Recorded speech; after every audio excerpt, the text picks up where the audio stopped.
Plaçons-nous devant le Seigneur ensemble.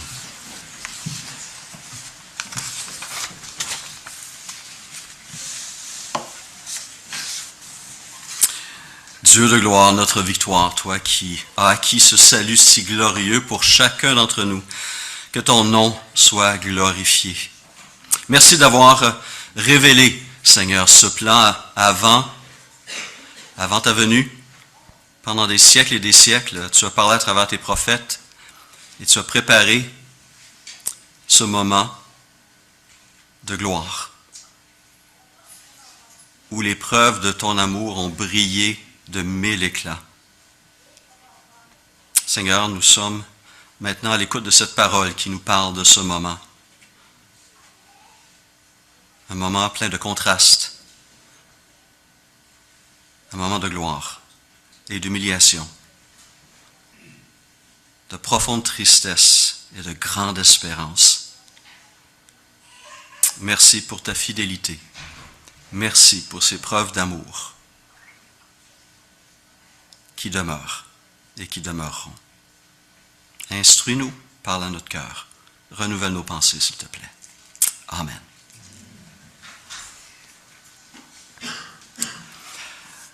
Certains vont se rappeler, après ce rendez-vous divin que notre Seigneur Jésus a eu avec une femme samaritaine au puits de Jacob, les disciples qui étaient allés dans le village de cette femme pour aller chercher de la nourriture sont revenus, ont vu leur maître en train de parler avec cette femme, et sachant qu'ils n'avaient pas mangé depuis un certain temps, ils pressaient le Seigneur de prendre une bouchée, de manger, de prendre quelque chose à manger. Mais lui avait quelque chose d'autre qui l'attendait. Cette femme était retournée au village et s'était mise à parler de Jésus, et Jésus savait que quelque chose s'en venait. Mais les apôtres le pressaient pour qu'il mange, et voici la réponse qu'il a donnée à ses disciples. Il a dit, « Ma nourriture, c'est de faire la volonté de celui qui m'a envoyé et d'accomplir son œuvre. » Ce qui le nourrissait, ce qui le fortifiait, ce qui le soutenait, ce qui le vivifiait, était justement d'être fidèle à l'appel de Dieu sur sa vie. Et cette volonté, cette œuvre, Jésus va la décrire ainsi, quelque temps plus tard, en disant que le Fils de l'homme est venu non pour être servi, mais pour servir et pour donner sa vie en rançon pour beaucoup. J'aime ces derniers mots, pour beaucoup. Plusieurs vont bénéficier, vont encore bénéficier de cette œuvre de notre Seigneur Jésus-Christ. Après 3 années extrêmement occupées, à parcourir les villes et les villages de la Judée et de la Galilée, à guérir des milliers d'Israélites et à chasser probablement autant de démons et d'annoncer la bonne nouvelle du royaume de Dieu, cette vie de service arrive à sa fin. Et il est sur le point d'accomplir cette deuxième partie de sa mission, la tâche la plus importante, donner sa vie en rançon pour nous. Disciple de Jésus-Christ, enfant de Dieu. Quelques années plus tard, Pierre décrira ainsi cette œuvre dans sa première lettre inspirée. Il a pris nos péchés sur lui et les a portés dans son corps sur la croix, afin qu'étant morts pour le péché, nous menions une vie juste, car c'est par ces meurtrissures que nous avons été guéris. Dans notre texte d'aujourd'hui, Jean 19, versets 17 à 30, nous retrouvons ces circonstances qui entourent la crucifixion de notre Seigneur. Ces heures sont les heures les plus importantes depuis le début de l'humanité.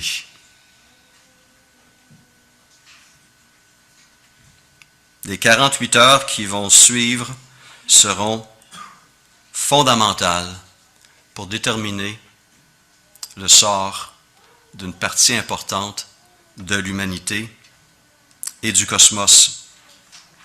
Et dans ces versets 19, 17 à 30 nous allons non seulement retrouver les circonstances qui entourent la crucifixion de notre Seigneur, la controverse autour d'un écriteau qui exprime le crime qu'on lui reprochait, le partage de ses vêtements entre les soldats qui l'ont crucifié, un geste de compassion filiale et finalement ses dernières paroles avant de mourir. Prenons ensemble donc Jean, chapitre 19, et nous allons lire le verset 17 à 30. Jésus, portant sa croix, sortit de la ville pour aller vers l'endroit appelé le crâne, qui se dit en hébreu Golgotha. C'est là qu'ils le crucifièrent, et avec lui 2 autres, un de chaque côté, et Jésus au milieu. Pilate rédigea aussi un écriteau qu'il plaça sur la croix. Il y était écrit « Jésus de Nazareth, roi des Juifs ». Beaucoup de Juifs lurent cette inscription parce que l'endroit où Jésus fut crucifié était près de la ville. Elle était écrite en hébreu, en grec et en latin. Les chefs des prêtres des Juifs dirent à Pilate, « N'écris pas le roi des Juifs, mais plutôt cet homme a dit, je suis le roi des Juifs. » Pilate répondit, « Ce que j'ai écrit, je l'ai écrit. » Après avoir crucifié Jésus, les soldats prirent ses vêtements et en firent 4 parts, une pour chaque soldat. Ils prirent aussi sa tunique, qui était sans couture, d'une seule pièce, depuis le haut jusqu'en bas. Ils se dirent entre eux, « Ne la déchirons pas, mais tirons au sort pour savoir à qui elle sera. » C'est ainsi que s'accomplit cette parole de l'Écriture. Ils se sont partagés mes vêtements, et ils ont tiré au sort mon habit. Voilà ce que firent les soldats. Près de la croix de Jésus se tenait sa mère, la sœur de sa mère, Marie, la femme de Clopas, et Marie de Magdala. Jésus vit sa mère et, près d'elle, le disciple qu'il aimait. Il dit à sa mère, « Femme, voici ton fils. » Puis il dit au disciple, « Voici ta mère. » Dès ce moment-là, le disciple l'a pris chez lui. Après cela, Jésus, qui savait que tout était déjà accompli, dit, afin que l'Écriture se réalise pleinement, « J'ai soif. » Il y avait là un vase plein de vinaigre. Les soldats en remplirent une éponge, la fixèrent à une branche d'hysope et l'approchèrent de sa bouche. Quand Jésus eut pris le vinaigre, il dit, « Tout est accompli. » Puis, il baissa la tête et rendit l'esprit. Ici s'arrête la lecture de la parole. Alors, les chefs religieux juifs avaient réussi à faire condamner leur roi innocent en forçant, se rappelle le texte, en forçant la main de Pilate. Et donc, ce dernier confie Jésus à une escouade d'exécution composée de 4 soldats romains, comme c'était la pratique à l'époque, sous les ordres d'un officier. Et Jésus, portant cette barre horizontale de sa croix, cette partie de la croix qu'on appelait en latin le patibulum, non pas la croix entière, comme on le représente parfois dans certaines scènes, est conduit à l'extérieur de la ville, un endroit qu'on appelait le crâne, du terme grec cranion, mais qui a été traduit aussi par Golgotha, du terme hébreu, ou encore, à travers le latin, calvaire. Un lieu qu'on ne peut pas identifier clairement, mais qui était situé près d'une route principale. Pourquoi? Parce qu'on voulait que les exécutions soient des éléments les plus publics possibles, afin de servir de leçon au peuple. Voici comment Rome traite les séditieux et les pires criminels. Et donc, ces crucifiés et notre Seigneur étaient exposés, non seulement aux passants, mais aux moqueries des chefs religieux venus savourer leur victoire apparente contre Jésus, devant ces soldats et devant Jean et ce groupe de femmes fidèles. Pilate en profite aussi pour crucifier 2 brigands en même temps que Jésus. Ces hommes étaient probablement des complices de Barabbas. On se rappelle ce texte de Marc 15, 7 où il était mentionné qu'il y avait en prison à l'époque un nommé Barabbas avec ses complices pour un meurtre qu'ils avaient commis dans une sédition. Marc et Matthieu vont utiliser le même terme grec pour décrire ces hommes que Jean utilise pour décrire Barabbas au chapitre 18, verset 40. Et la raison pourquoi les 4 évangélistes vont souligner ce point, c'est qu'il vient accomplir une prophétie de l'Ancien Testament. Une prophétie qui est tirée d'un texte remarquable, pour moi un des plus beaux textes, un des plus grands textes de l'Ancien Testament, Ésaïe 53, qui nous parle du serviteur souffrant. Et il est dit au verset 12 d'Ésaïe 53 que le serviteur souffrant de l'Éternel serait compté parmi les criminels. Et c'est intéressant de noter que Jésus lui-même, dans la chambre haute, lors de son dernier entretien avec ses disciples, avait lui-même attiré l'attention de ses disciples vers cette prophétie. En Luc 22, 37, on peut lire ceci. « En effet, je vous le dis, il faut que s'accomplisse encore dans ma personne ce texte de l'Écriture. Il a été compté parmi les criminels. Et ce qui me concerne est sur le point de se réaliser. » Jésus lui-même, quelques heures avant cet événement, l'avait rappelé à l'esprit des disciples. Le plan de Dieu pour le salut de l'humanité, et non seulement d'Israël, allait se réaliser à travers Jésus-Christ dans ces prochaines heures. Et on voit à travers ce texte, à travers les évangiles, mais à travers Jean ici en particulier, combien la vie de Jésus, de sa naissance à sa mort, à sa résurrection, combien sa vie avait été annoncée à travers plein de prophéties des siècles avant, sur une période d'environ 1000 ans. De nombreuses prophéties avaient été prononcées par différents porte-paroles de Dieu. Et on a dénombré plus de 300 prophéties qui ont été réalisées à travers la vie et la mort de notre Seigneur Jésus-Christ. Et une trentaine au cours de ces 24 dernières heures de vie de notre Seigneur. Une trentaine en 24 heures. La vie de Jésus, l'œuvre de Jésus, avait été proclamée clairement des siècles auparavant. Et Jésus a été fidèle à tout ce qui avait été dit sur lui, sur sa personne et sa mission. Puis Jean va mentionner la brève controverse qui a entouré l'écriteau placé au sommet de la croix. Comme c'était la coutume de le faire, le condamné à mort, lorsqu'il était amené au lieu de sa crucifixion, portait un écriteau sur lui, ou un des soldats les portait avec lui, qui indiquait le crime qu'on lui reprochait et qui était placé sur la croix au moment de la crucifixion. Cet écriteau, qui avait été dicté par Pilate lui-même, avait été dicté en 3 langues. En hébreu pour les Juifs, en grec pour les étrangers, pour les Juifs issus de la diaspora, et en latin pour les forces d'occupation romaines.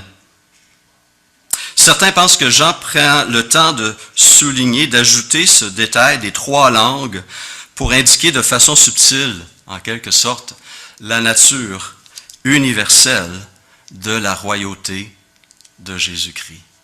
Jésus de Nazareth, roi des Juifs. Et on va comprendre que le choix des mots n'était pas innocent. Jésus de Nazareth, roi des Juifs. Elle le déclarait, à travers cette expression-là, coupable finalement de sédition. Et Pilate avait choisi ces mots pour irriter justement les pharisiens et les chefs religieux. C'est un peu un acte de vengeance de sa part, une façon d'humilier ceux qui l'avaient humilié déjà en forçant sa main, en le poussant à condamner un homme qu'il savait innocent. Ce geste proclamait que le roi des Juifs avait été condamné à mort, à une mort qui était réservée pour les pires des criminels. Et c'était donc aussi une façon d'humilier le peuple juif à travers ça. Voici ce que Rome fait de votre roi.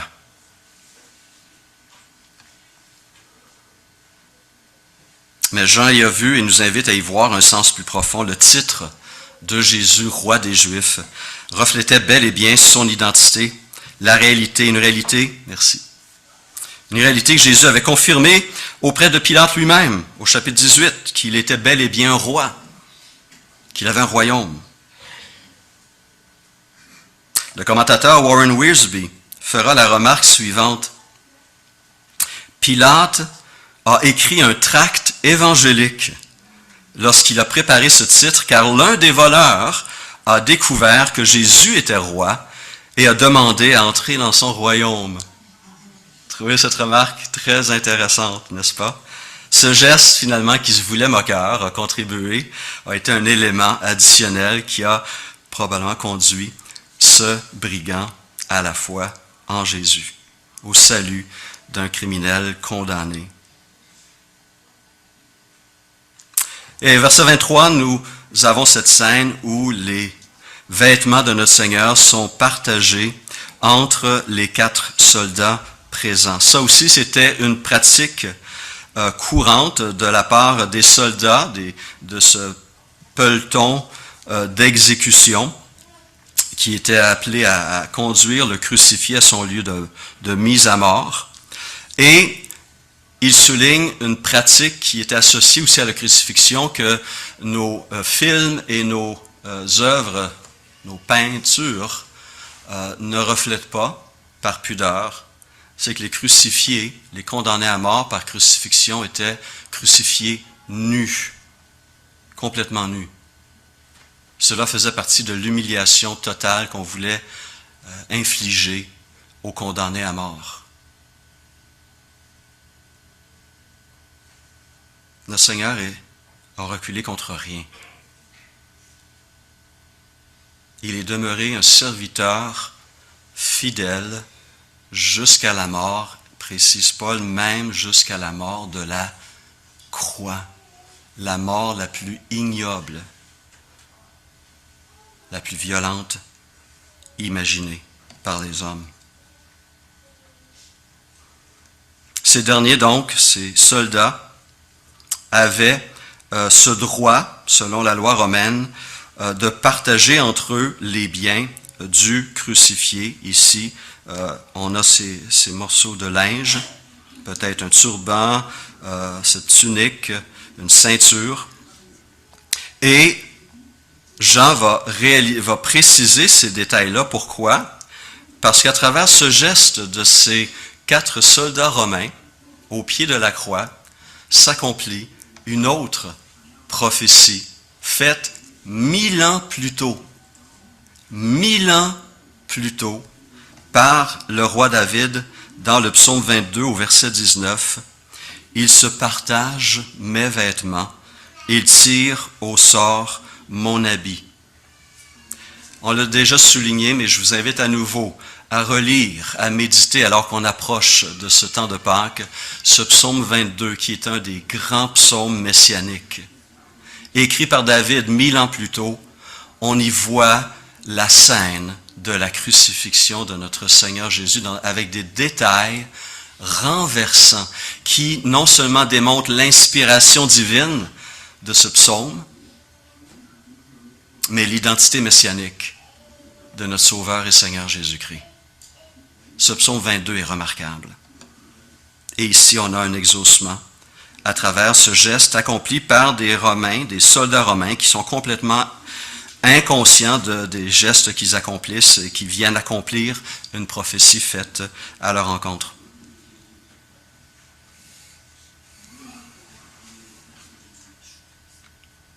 Ensuite, au verset 25 à 27, Jean précise que près de la croix de Jésus se tenait sa mère et la sœur de sa mère, c'est-à-dire Salomé, la mère de Jacques et de Jean, Marie, femme de Clopas, et Marie de Magdala. Imaginez, les chefs religieux sont là pour se moquer une dernière fois de Jésus, l'insulter, se réjouir de sa souffrance et de sa condamnation à mort. Des passants sont là et en ajoutent en l'insultant. Les deux brigands, au début, aussi se mettent de la partie. La haine qui est présente au pied de cette croix, c'est incroyable. Il fallait du courage pour ces 4 femmes et pour Jean de s'y tenir en geste de soutien pour leur Seigneur. Ils s'exposaient eux-mêmes, comme le condamné à mort, au ridicule, aux insultes, à cette haine. Et c'est intéressant, Jean, à travers la syntaxe de son récit, va établir un contraste. D'un côté, on a les 4 soldats romains, impies, incrédules, et de l'autre, on a ces 4 femmes fidèles qui demeurent au pied de notre Seigneur. Et Jean nous présente un autre contraste dramatique qu'on retrouve dans son évangile, celui entre la foi et l'incrédulité. Comme Jésus l'avait annoncé, je suis venu apporter la division, même dans les familles, entre ceux qui croient en moi et ceux qui me rejettent. Et Jésus est un objet de division de son vivant, il l'est dans sa mort et il le demeure encore aujourd'hui. On se retrouve dans un camp ou dans l'autre. On ne peut pas se retrouver au milieu. On est pour ou on est contre. On est avec ou pas.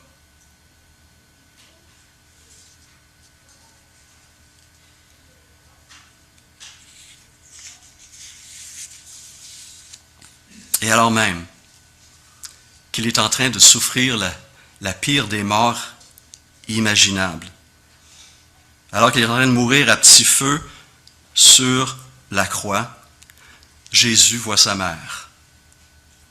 Et à ses côtés, son disciple Jean. Je ne peux pas imaginer le regard qui a dû être échangé entre Jésus et sa mère à ce moment-là. Pouvez-vous imaginer toute la souffrance que Jésus a pu lire aussi dans le regard de sa mère à ce moment-là? Et de voir que cette annonce, cette prophétie aussi faite par Siméon, lorsque Marie, une trentaine d'années plus tôt, avait présenté son fils nouveau-né au temple, avait prédit qu'une épée allait lui transpercer l'âme. Ce moment était arrivé pour Marie aussi. Moment de grande souffrance. Et avec le peu de souffle qui lui reste, Jésus accomplit une dernière fois son devoir filial. En tant que fils aîné, il confie sa mère au bon soin de son apôtre bien-aimé. Très probablement, on est d'accord pour dire qu'elle était veuve à ce moment-là et qu'on sait que ses frères, à ce moment-là, ne croyaient pas encore à lui. Il est possible qu'il n'était même pas présent à Jérusalem à ce moment-là non plus. Et Jésus préfère la confier aux soins d'un disciple fidèle, le seul qui s'est tenu au pied de la croix. Son disciple bien-aimé, il lui confie sa mère bien-aimée. Certains ont vu dans ce geste-là aussi une première application du plan, du projet de Dieu de créer une nouvelle communauté, un nouveau peuple, une nouvelle famille où des liens nouveaux sont tissés à travers la personne de Jésus-Christ et à travers notre Père céleste. La communauté du Seigneur naît au pied de la croix de Jésus. Et ces liens nouveaux, ces liens fraternels vont caractériser les relations que nous sommes appelés à avoir les uns avec les autres. Quelques décennies plus tard, Paul utilisera ce même langage familial pour parler des relations que nous sommes appelés à avoir les uns avec les autres. Et dans ses instructions à Timothée, dans sa première épître, chapitre 5, verset 1, il dit ceci à Timothée, « Ne réprimande pas rudement le vieillard, mais exhorte-le comme un père. Exhorte les jeunes gens comme des frères, les femmes âgées comme des mères, celles qui sont jeunes comme des sœurs en toute pureté. » L'Église et la famille de Dieu. Cette communauté formée, créée grâce à la mort de notre Seigneur Jésus et à sa résurrection d'entre les morts. Nous sommes frères et sœurs en Christ. Un autre commentateur voit dans ce geste tendre de Jésus, donc cette application de cette nouvelle communauté qui voit le jour. Verset 28. Après cela, Jésus, qui savait que tout était déjà accompli, dit, afin que l'Écriture se réalise pleinement, j'ai soif. Encore une fois, Jean va souligner la volonté de Jésus de faire tout ce que la parole avait annoncé sur lui. Alors, il est tout à fait normal de comprendre que Jésus avait bel et bien soif, et même probablement vivait une soif extrême. Il avait subi un violent traitement, il avait été fouetté violemment, ce qui avait provoqué des pertes de sang certainement abondantes, combiné à l'effort physique requis pour simplement respirer sur une croix, la souffrance atroce, le stress atroce, exposé au soleil, on peut comprendre qu'il était déshydraté, assoiffé. Et sa mission n'était pas terminée, il avait encore des choses à dire. Et donc, en quelque sorte, à travers cette parole, j'ai soif, fait appel à la compassion, si je peux dire, amène un de ses soldats à intervenir en sa faveur, qui lui offre du vin pour hydrater sa bouche, ses lèvres, pour apaiser cette soif. Et à travers ce geste, et à travers ce cri, s'accomplissent donc des prophéties. Certains y voient le psaume 22, encore une fois, verset 15. « Ma force se dessèche comme l'argile et ma langue s'attache à mon palais. » D'autres y voient le psaume 69, 21, où, parlant de ses ennemis, David écrit « Pour apaiser ma soif, il me donne du vin aigre, du vinaigre. » Certains y verront une soif encore plus intense de la part de notre Seigneur. Une soif qui avait été exprimée par un psalmiste au psaume 42. « Comme une biche soupire après des courants d'eau, ainsi mon âme soupire après toi, ô Dieu. Mon âme a soif de Dieu, du Dieu vivant. Quand donc pourrais-je me présenter devant Dieu? » Mais donc, par cette dernière gorgée de vin, Jésus peut lancer ce dernier cri, ce cri de victoire. Tout est accompli. Tout est accompli. L'œuvre qu'il était venu accomplir, la mission que le Père lui avait confiée, est maintenant complétée. Ce que le Fils de l'homme est venu accomplir, donner sa vie en rançon pour beaucoup, est maintenant chose faite. Il a parfaitement et complètement accompli toute la volonté de son Père, et ce faisant, nous a acquis un salut parfait et éternel. Tout comme Moïse a élevé le serpent dans le désert, il faut aussi que le Fils de l'homme soit élevé, afin que quiconque croit en lui ne périsse pas, mais qu'il ait la vie éternelle. En effet, Dieu a tant aimé le monde qu'il a donné son Fils unique, afin que quiconque croit en lui ne périsse pas, mais ait la vie éternelle. Dieu, en effet, n'a pas envoyé son Fils dans le monde pour juger le monde, mais pour que le monde soit sauvé par lui. Et c'est ce que Jésus accomplit. Ce qui semble être une victoire éclatante des forces religieuses, politiques et sataniques contre Jésus devient la plus grande et la plus glorieuse des victoires du Roi de gloire, notre Seigneur Jésus, qui a accepté, comme une brebis muette, ce rôle de serviteur souffrant, prenant sur lui le jugement que vous et moi méritions pleinement.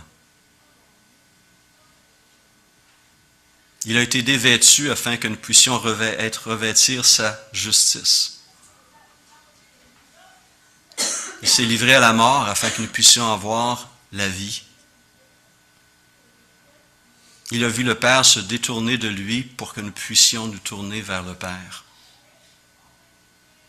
et vivre un nouveau départ, expérimenter un nouvel avenir et une nouvelle éternité. Jésus, pour paraphraser les paroles de Paul, a combattu le bon combat pour nous, a terminé la course pour nous, est demeuré fidèle dans tous les détails de la volonté de son Père pour nous. Et je peux très bien imaginer que le Père a dû lui dire des paroles semblables lorsque le Fils s'est présenté à lui. Bien fait, bon et fidèle Fils. Tu as été fidèle en toutes choses. Voici, je te confie tout.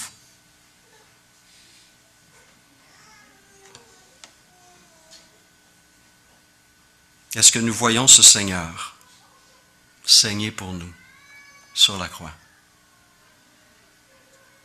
Est-ce que nous le voyons lutter pour nous sur la croix?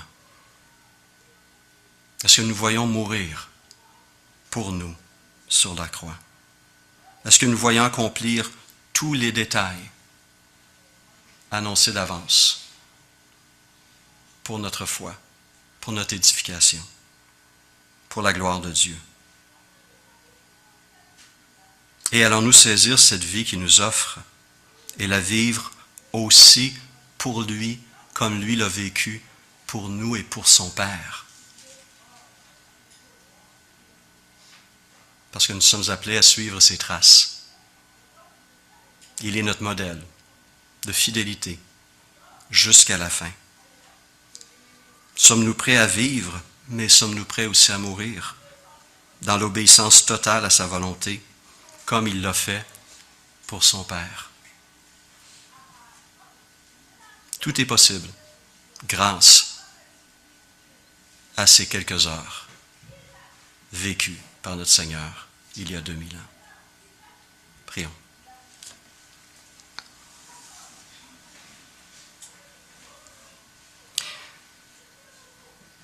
Que dire, Seigneur, sinon encore et toujours merci. Merci. Merci pour ta grâce. Merci pour ton amour, clairement révélé aux yeux du monde. Pour ta compassion, pour ta fidélité à la volonté du Père.